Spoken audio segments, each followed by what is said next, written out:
pagi hari ini kepada adik-adik sekalian, silahkan perwakilan untuk memimpin doa belajar terlebih dahulu. Ayo perwakilan, siapa? Dullah atau Ahmad? Ayo, salah satu perwakilan. Oke, sebelum kita mulai pelajaran pada pagi hari ini, alangkah baiknya kita membaca Al-Fatihah dan doa belajar. Yuk, Wahid Ithnin Salat. A'udzu billahi minasyaitonir rajim.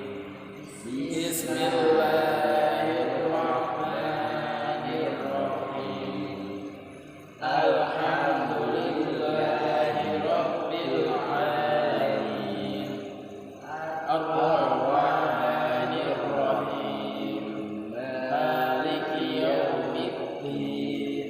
Iyyaka na'budu wa iyyaka nasta'in.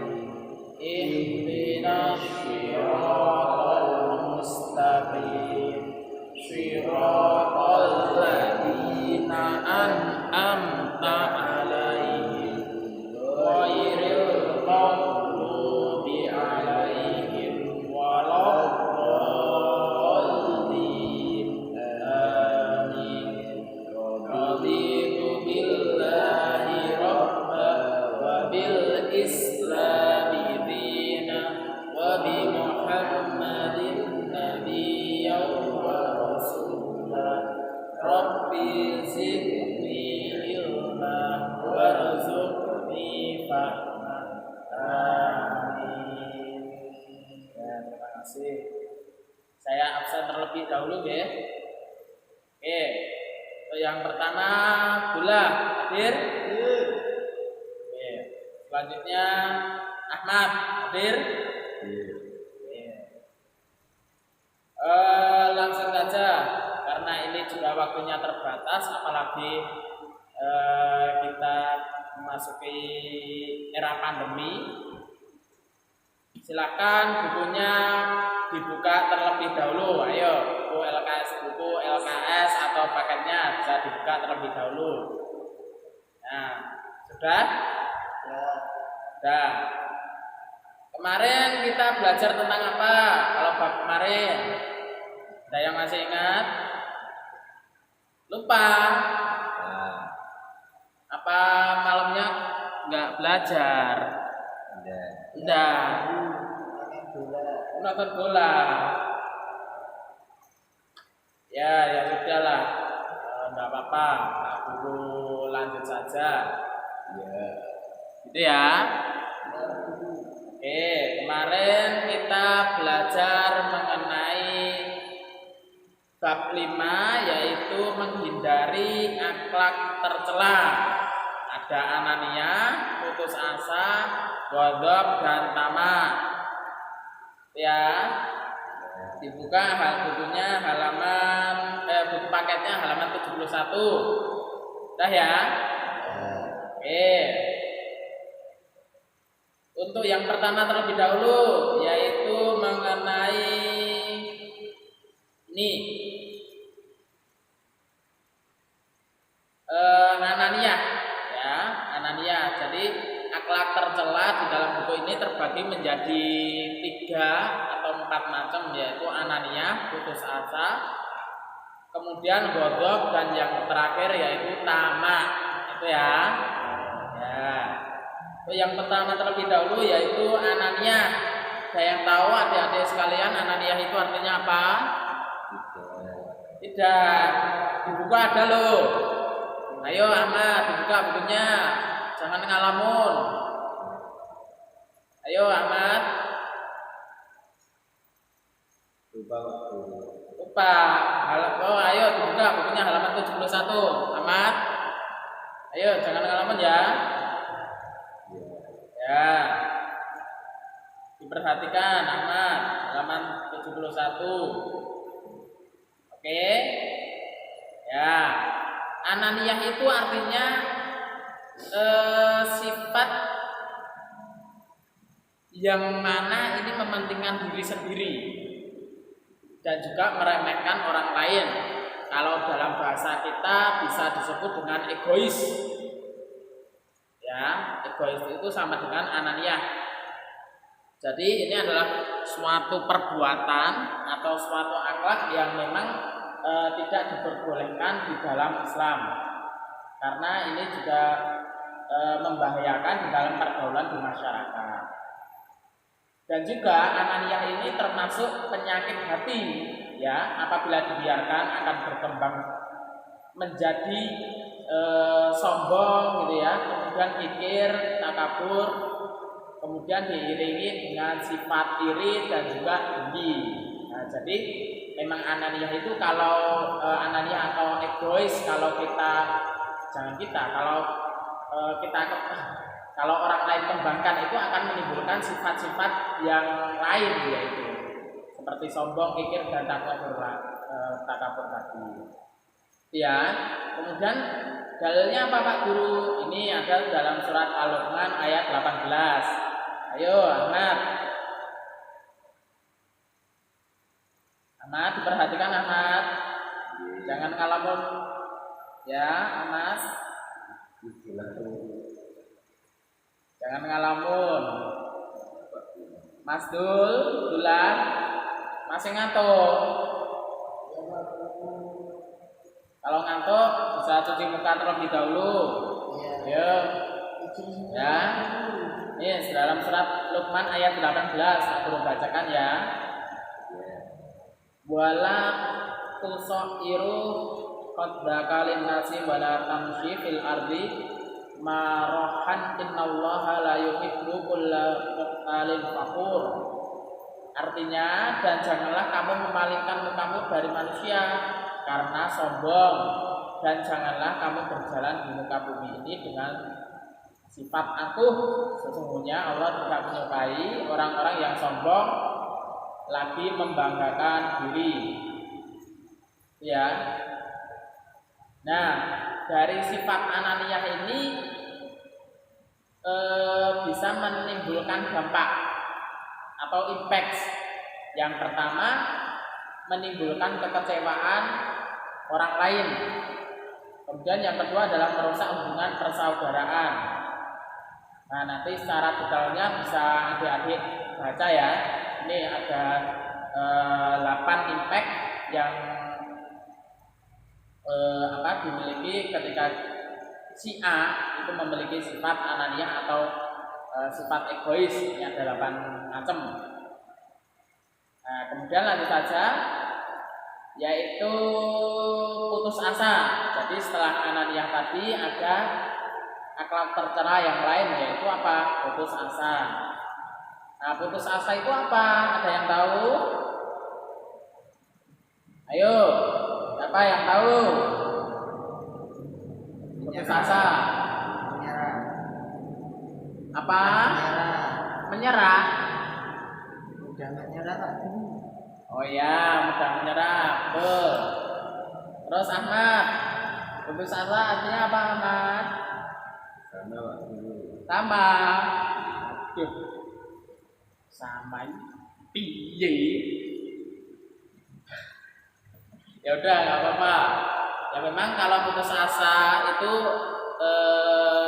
kalau secara detailnya itu adalah sikap atau perilaku yang merasa bahwa dirinya itu gagal, ya, atau tidak akan mampu dalam meraih suatu harapan atau cita-cita. Jadi merasa putus asa, merasa gampang minder, gampang menyerah, itu yang disebut dengan putus asa. Tidak mau berusaha, ketika dia itu gagal ya sudah, tidak mau baratnya itu memiliki semangat untuk maju. Ya, misalkan si A itu gagal dalam ujian kelulusan. Nah, dalam ujian kelulusan si A itu gagal. Sebetulnya ada kesempatan yang lain, atau ibaratnya itu ada apa ya? Kayak sejenis kesempatan kedua, tapi dia itu tidak mau mengambilnya. Itu bisa disebut dengan putus asa, gampang menyerah. Sebetulnya ada kesempatan, tapi dia tidak mengambil kesempatan tersebut. Nah, dampak negatif dari putus asa apa? Yang pertama yaitu merugikan, yang pastinya adalah merugikan diri sendiri karena membuang waktu, energi, dan potensi yang dia miliki. Kemudian yang kedua adalah susah untuk mencapai kemajuan karena tidak berani berbuat. Kemudian khawatir mengalami kegagalan lagi. Yang selanjutnya yaitu dalil, ya, yang pasti setiap perilaku atau akhlak tercela atau akhlak terpuji itu pasti ada dasar atau argumen, ya, untuk menguatkan seperti itu. Nah, ini ada dalilnya. Perilaku putus asa itu dalam surat Yusuf ayat 87 yang artinya, dan janganlah kamu berputus asa dari rahmat Allah. Sesungguhnya yang berputus asa dari rahmat Allah itu hanyalah orang-orang kafir, ya.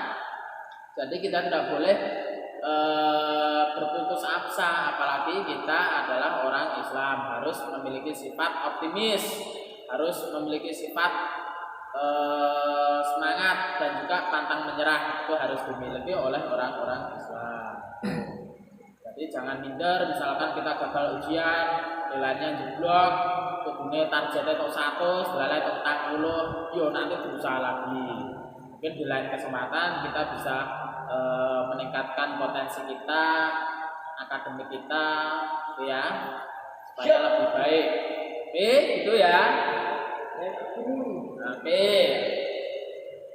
Kemudian satu lagi, yaitu godop. Nah, godop.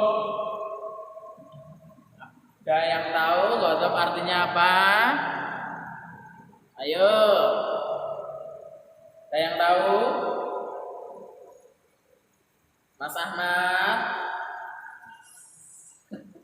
Jangan kalamu terus mikir Godop yaitu mudah marah. Oh ya. Betul. Mas Ali, Mas Dula. Godop artinya udah tersinggung. Oh ya. Jadi betul. Dari jawaban dua tadi itu memang memiliki makna yang sama. Jadi godop itu bisa diartikan mudah tersinggung, mudah marah. Nah, seperti itu. Dan juga kalau kita melihat secara detail, godop itu adalah ketika hati itu tidak dapat kita kontrol, nah, sehingga menimbulkan sifat marah. Nah, makanya sering-sering Allah itu memerintahkan supaya kita itu meredam amarah, ya, karena amarah itu memiliki dampak yang sangat bahaya. Yang pertama, tidak dapat berpikir tenang dalam menghadapi permasalahan. Nah, ketika si A itu memiliki sifat marah, yang pasti dia itu tidak bisa berpikir logis, hanya mengandalkan nafsunya. Nah, misalkan terjadi suatu permasalahan, si A mengalami suatu permasalahan, dia tidak bisa mengandalkan logikanya, tidak bisa menggunakan otaknya, pikirannya, tapi hanya menggunakan nafsu, kemudian menggunakan kekuatannya, seperti itu. Nah, tidak bisa berpikir positif. Kemudian yang kedua adalah tidak dapat menyelesaikan permasalahan secara baik berdasarkan pertimbangan pikiran sehat. Itu tadi sudah. Kemudian yang ketiga adalah jika sering terjadi dapat menimbulkan tekanan darah tinggi yang membahayakan kesehatan jasmani dan rohani. Nah, jadi jika memiliki sifat amarah, yang pasti juga berimpact bagi kesehatan kita, seperti itu. Wong sing biasane seneng marah, biasanya ya darahnya tinggi. Kan gitu. Biasanya darahnya tinggi. Maka jangan kita itu, apalagi adik-adik sekalian, mas-mas sekalian, itu masih SMP kelas 2, jangan sering-sering marah. Kalau misalkan terjadi permasalahan ya kita selesaikan dengan cara yang terbaik, jangan dengan menggunakan nafsu kita, jangan menggunakan otot gitu ya. Pakailah logika kita, pakailah nalar kita seperti itu. Oke, mungkin ini sebetulnya ada satu lagi tapi waktunya kita juga terbatas. Mungkin bisa adik-adik, mas-mas sekalian, anak-anakku sekalian dari kelas 8 bisa dipelajari di rumah saja. Ini bisa menjadi PR, yaitu mengenai tamak dan negatifnya. Oke, nanti untuk materi selanjutnya yaitu tamak dan negatifnya, saya punya PR adik-adik merangkum materi ini tadi. Kemudian pada pertemuan yang akan datang ya bisa adik-adik, mas-mas sekalian store kepada saya, nanti akan saya nilai dan juga akan saya tanya tentang materi ini tadi. Itu sepakat? Ya Pak Guru. Ya, itu ya. Ya. Harus sepakat. Ini untuk melatih adik-adik sekalian supaya memiliki pengetahuan yang lebih. Gitu. Mungkin sebelum saya tutup, apa ada pertanyaan? Tidak Pak Guru. Tidak ya. Oke, tidak. Saya kira waktunya juga sudah habis. Mungkin dari Bapak sekian. Jika ada salah kata baik dari perkataan, perbuatan, tingkah laku, Bapak mohon maaf yang sebesar-besarnya. Bapak tutup.